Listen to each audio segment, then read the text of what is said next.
അസ്സലാമു അലൈക്കും വറഹ്മത്തുള്ളാഹി. പലരും അക്യുപങ്ക്ചർ ചികിത്സയുമായി ബന്ധപ്പെട്ട് ചോദിക്കുന്ന ചില ചോദ്യങ്ങൾക്ക് ഞാൻ മറുപടി പറയാറില്ല. അത്തരത്തിൽപ്പെട്ടൊരു ചോദ്യമാണ്, രോഗികളുടെ രോഗനിർണയത്തിന് നിങ്ങൾ പൾസ് നോക്കുന്നു, അങ്ങനെ പൾസ് നോക്കി ചികിത്സിക്കുമ്പോൾ രോഗങ്ങളൊക്കെ മനസ്സിലാകാറുണ്ടോ എന്ന് ചോദിക്കാറുണ്ട്. ഈ ചോദ്യത്തിന് ഞാൻ മറുപടി പറയാറില്ലെങ്കിലും ബോസ് സാറ് മറുപടി പറയാറുണ്ട്. ഏതായാലും ഈ ഭൂമിയിൽ ഒരുപാട് രഹസ്യങ്ങളുണ്ട്. രഹസ്യങ്ങളെ തിരിച്ചറിയുക എന്നുള്ളതാണ് ജ്ഞാനം. നമ്മൾ ഏതെങ്കിലും ഒരു വ്യക്തി, ഒരു മനുഷ്യൻ, അവനറിയാത്ത കാര്യങ്ങളെപ്പറ്റി കൂടുതൽ അന്വേഷിക്കാൻ തയ്യാറുണ്ടെങ്കിൽ തീർച്ചയായും അവനതിനെപ്പറ്റി അറിയാൻ സാധിക്കും എന്നുള്ളതാണ് ഇതിൻ്റെ രഹസ്യം. ഇതിനൊരിക്കൽ ബോസ് സാർ ഉപയോഗിച്ചൊരു പദപ്രയോഗം നിങ്ങൾ അടയിരിക്കണം എന്നാണ്. എന്ന് വെച്ചാൽ പൾസ് ഡയഗ്നോസിങ് പഠിച്ച ഓരോ വ്യക്തിയും പൾസ് ഡയഗ്നോസിങ്ങളുടെ ഉള്ളിലുള്ള രഹസ്യങ്ങൾ മനസ്സിലാവാൻ നിങ്ങൾ തന്നെ അടയിരിക്കണം എന്നുള്ള വാക്ക് എന്നെ ഒട്ടേറെ ചിന്തിപ്പിച്ചു. എന്നെ മാത്രമല്ല, ഒരുപക്ഷെ അക്യുപങ്ക്ചർ ചികിത്സയുടെ ഉള്ളറിയാൻ കൊതിക്കുന്ന, അതിൻ്റെ രഹസ്യങ്ങൾ അറിയാൻ ആഗ്രഹിക്കുന്ന പലരെയും ഒട്ടേറെ ചിന്തിപ്പിച്ചു. ആ ഒരു വാക്ക്, അടയിരിക്കുക എന്നുള്ള വാക്ക്, ഒരുപക്ഷെ കോഴി അടയിരിക്കും. നിങ്ങൾ ശ്രദ്ധിച്ചിട്ടുണ്ടോ? മുട്ടയിടുന്ന ഒട്ടേറെ ജീവികളുണ്ട്. പ്രസവിക്കുന്ന ജീവികളെപ്പോലെ തന്നെ മുട്ടയിടുന്ന ജീവികളിൽപ്പെട്ട ഒരു ജീവിയാണ് കോഴി.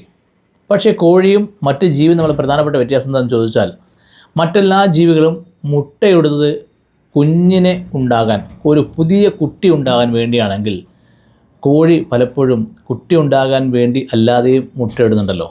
നമുക്കറിയാം, ഒരു കോഴി നിങ്ങൾ നിരീക്ഷിക്കൂ, ആ കോഴി, പിടക്കോഴി മുട്ടയിടും. പക്ഷേ പൂവൻകോഴിയുടെ പ്രസൻസ് ഉണ്ടെങ്കിലാണോ മുട്ടയിടാൻ ചോദിച്ചാൽ പൂവൻകോഴി പ്രസൻസ് ഇല്ലെങ്കിലും കോഴി മുട്ടയിടും. അപ്പോൾ ഈ മുട്ട വിരിയില്ല എന്നുള്ളതാണ് അതിൻ്റെ പ്രത്യേകത. എന്ന് വെച്ചാൽ സേവൽ അഥവാ പൂവൻകോഴിയുടെ പ്രസൻസ് ഉള്ള പിടക്കോഴി ഇടുന്ന മുട്ട മാത്രമേ ഒരു കുട്ടിയായി വിരിയുകയുള്ളൂ. മറ്റെല്ലാ മുട്ടകളും വിരിയാത്ത മുട്ടയാണ്. ഒരുപക്ഷെ മനുഷ്യന് ആഹാരമായി കൊണ്ട് സൃഷ്ടാവ് കനിഞ്ഞരുളിയ ഒരു ആഹാരമായി മാത്രം നമുക്കതിനെ കാണാം. ഇനി നിങ്ങൾ കോഴി അടയിരിക്കുന്നത് ശ്രദ്ധിച്ചിട്ടുണ്ടോ? കോഴി 21 ദിവസമാണ് അടയിരിക്കുക, അല്ലേ?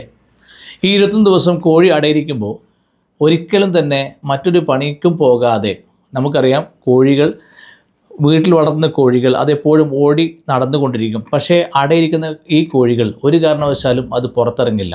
അതിൻ്റെ ഭക്ഷണത്തിനോ അല്ലെങ്കിൽ അതിൻ്റെ മലമൂത്ര വിസർജനം, നമ്മൾ അപ്പീഡ എന്ന് പറയുമല്ലോ, അങ്ങനെ ഇതിനു വേണ്ടി മാത്രമേ കോഴി പുറത്തിറങ്ങുള്ളൂ. അത് വളരെ കുറഞ്ഞ നേരം.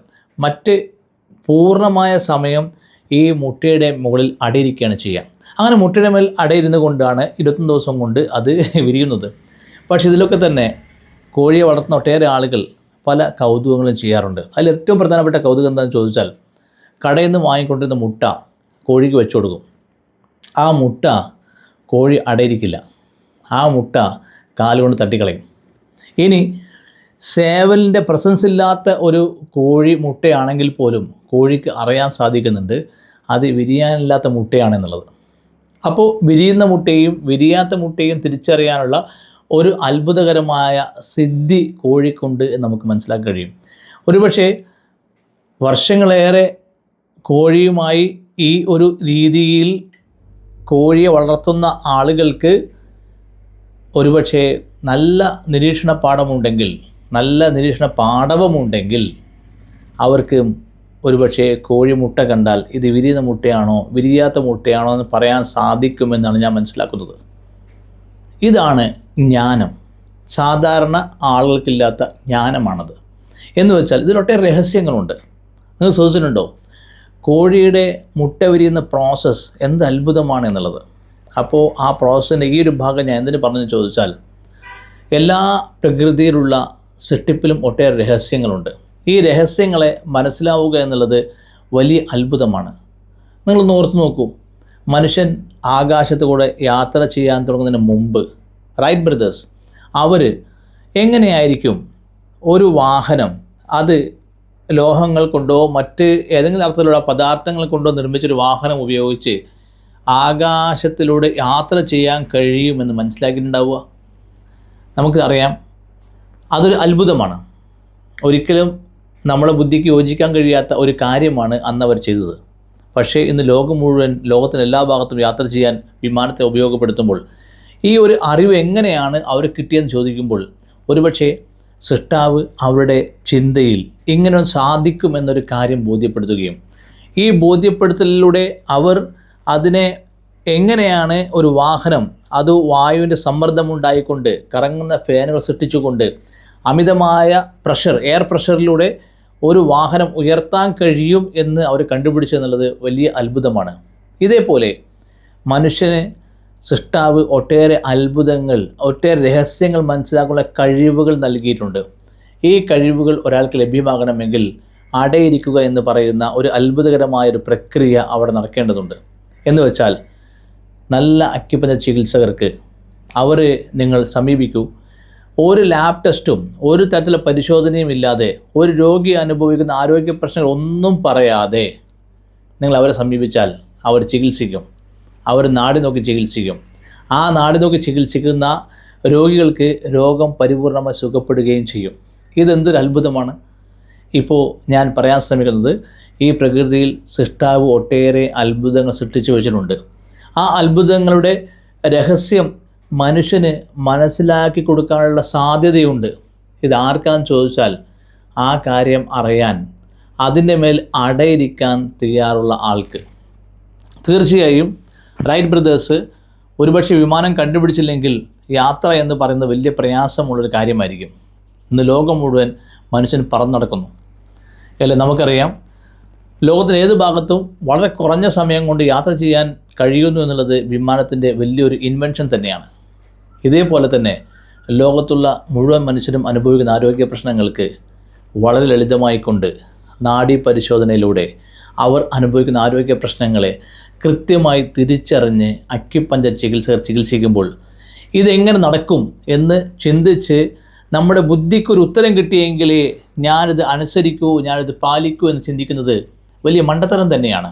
ഏതുപോലെ എന്ന് വെച്ചാൽ, വിമാനം കണ്ടുപിടിച്ചപ്പോൾ ലോഹം കൊണ്ട് നിർമ്മിച്ച വിമാനമോ അത് വായുവിലൂടെ യാത്ര ചെയ്യുകയോ, വായുവിനേക്കാൾ ഭാരമുള്ള വിമാനം കൊണ്ട് എങ്ങനെ യാത്ര ചെയ്യാൻ കഴിയും എന്ന് ചിന്തിച്ച് തർക്കിച്ച് ജയിക്കാമെന്നല്ലാതെ നമ്മുടെ തർക്കങ്ങളൊക്കെ അവസാനിച്ച് നിങ്ങൾ വിമാനത്തിൽ കയറി യാത്ര ചെയ്ത് നോക്കൂ, ഇത് സത്യമാണെന്ന് ബോധ്യപ്പെടുമെന്ന് പറഞ്ഞ പോലെ തന്നെ നിങ്ങൾക്കുണ്ടാകുന്ന ആരോഗ്യ പ്രശ്നങ്ങൾക്ക് അക്യുപഞ്ചർ ചികിത്സകരെ സമീപിച്ച് അവർ നാഡീ പരിശോധനയിലൂടെ അങ്ങനെ ചികിത്സിച്ച് രോഗം സുഖപ്പെടുന്നുണ്ടോ ഇല്ലയോ നിരീക്ഷിക്കൂ. തീർച്ചയായും മാറില്ലെന്ന് പറഞ്ഞ, അല്ലെങ്കിൽ മരണം വരെ മരുന്ന് കഴിക്കാൻ നിർദ്ദേശിച്ച, അല്ലെങ്കിൽ സർജറി അല്ലാതെ മറ്റൊരു പരിഹാരവുമില്ല എന്ന് വലിയ വലിയ ഡോക്ടർമാർ നിർണയിച്ച ആരോഗ്യ പ്രശ്നങ്ങൾക്ക് വളരെ ലളിതമായ ഒരു സമീപനത്തിലൂടെ, പൾസ് ഡയഗ്നോസിങ്ങിലൂടെ രോഗം സുഖപ്പെടുന്ന പ്രക്രിയ നമുക്ക് കാണാൻ കഴിയും.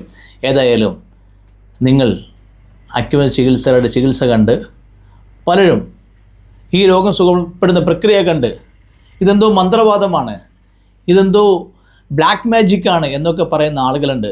തീർച്ചയായും നിങ്ങളുടെ അറിവില്ലായ്മ, നിങ്ങളുടെ വിവരമില്ലായ്മയാണ് നിങ്ങൾ സംസാരിച്ചു കൊണ്ടിരിക്കുന്നത്.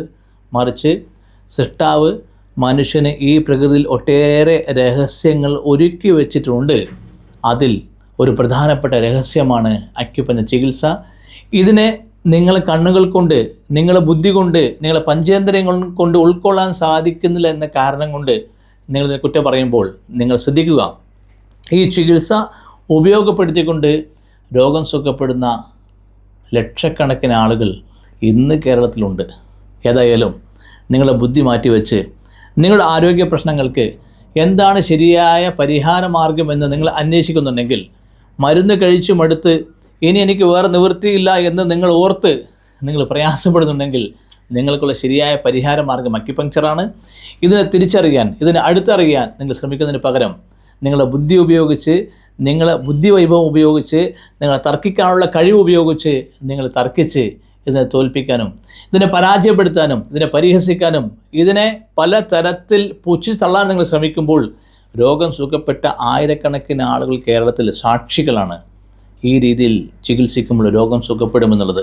അതുകൊണ്ട് തന്നെ നിങ്ങളുടെ അക്യുപങ്ക്ചറിനെ പരിഹസിക്കുന്ന ഈ പരിഹാസ വാക്കുകളൊക്കെ തന്നെ അക്യുപങ്ക്ചർ അറിയാത്ത ആളുകൾക്ക് അത് ശരിയാന്ന് തോന്നാം.